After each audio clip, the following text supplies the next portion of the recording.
Today I'm going to show you how I built and finished a DIY Adirondack chair that would stand up to the harshest outdoor elements.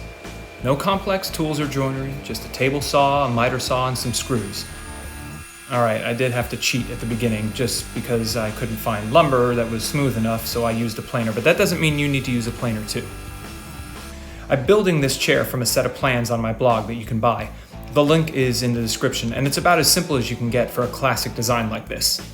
The first step is to measure and mark all your cut pieces. You'll only need 6 1x6s and 1 2x2 for the chair, so choose a wood that gives you the look you want.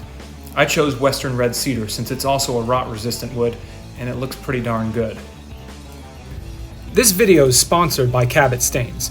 Without their products to finish this chair, it wouldn't last long or look nearly as good, so stay tuned to the end to see how it all turns out.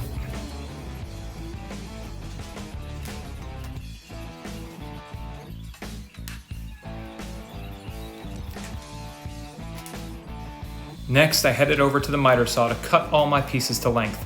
It was lots of cuts, but following the plans made it easy.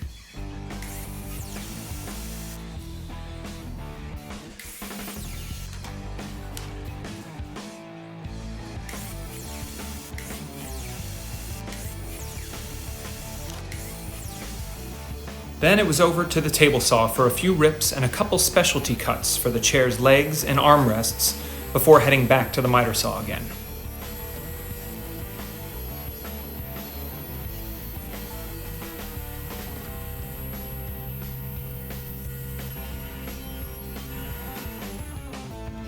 Back at the miter saw, I had to make these little armrest brackets.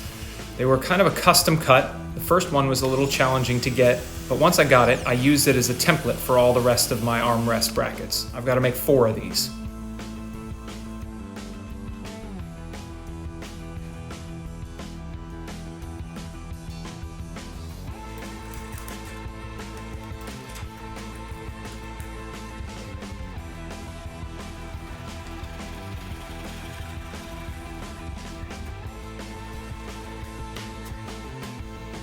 I was left with a lot of rough edges, so I got busy sanding the edges smooth in prep for assembly.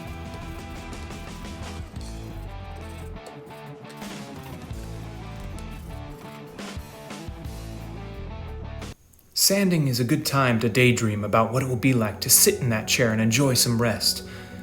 So I did it. But I needed to keep my head in the game and start assembling, so it wasn't long.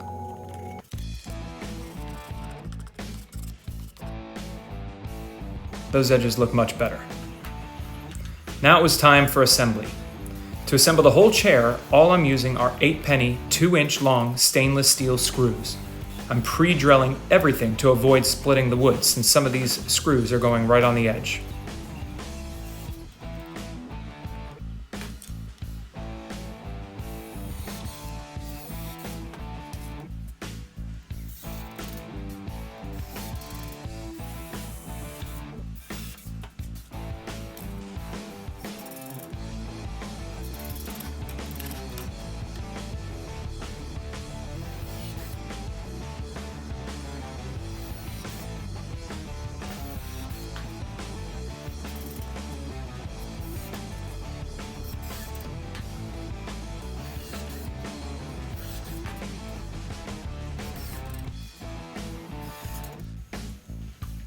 I did tack on the legs to hold them in place while I drilled and screwed, which made it a little bit easier, but you could clamp them or have a friend hold them for you.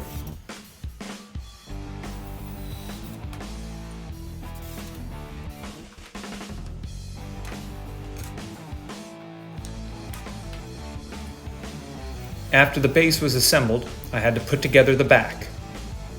This whole chair design is essentially 2 boxes, a base box and a back box.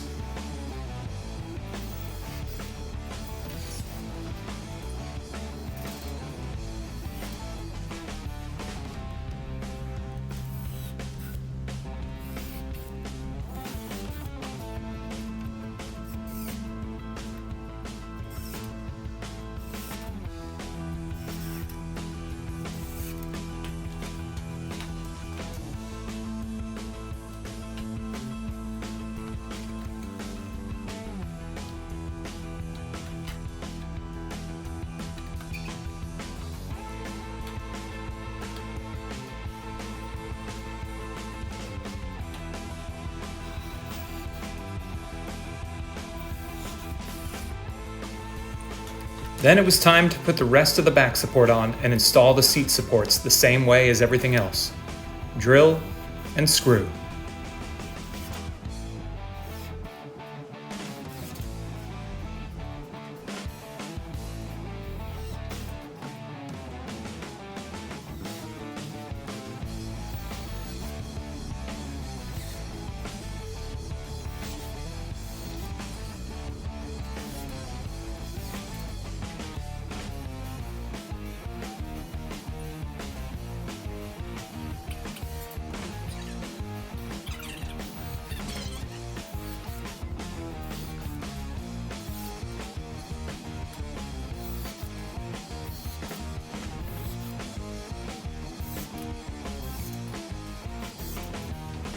Then it was on to the final step of the assembly, which are the armrests. Adding my 2x2 so it's level with the ground, and then adding these brackets, one on each end. That gave you the armrest you wanted to before adding the notched armrest supports. You'll see it all.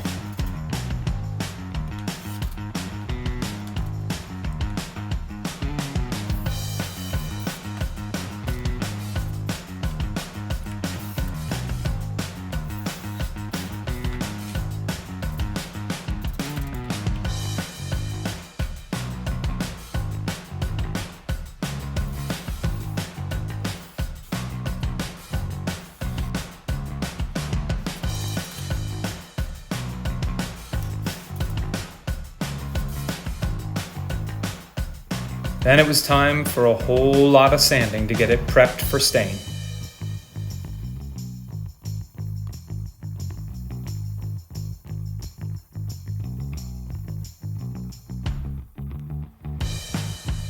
The next day it was time for finishing, which is always my favorite part. Since this was going outside, I needed to use a finish that was designed to stand up to the elements. So I chose Cabot's Australian Timber Oil. It's an oil-based stain that gets deep penetration, beautiful color, and extreme protection against the sun and rain, which is perfect for Florida. I brushed it on using a natural bristle brush, making sure not to have any overlaps, and I got just the right color I was looking for. It really brought out the beauty in the wood.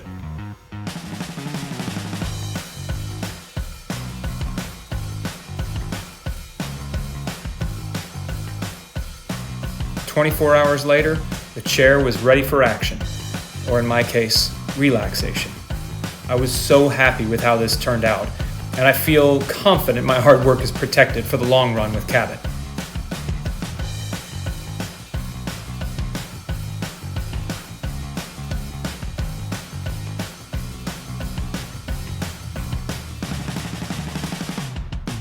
If you like this video, slam that subscribe button and check out the plans in the description below. And seriously think about using Cabot for your outdoor projects.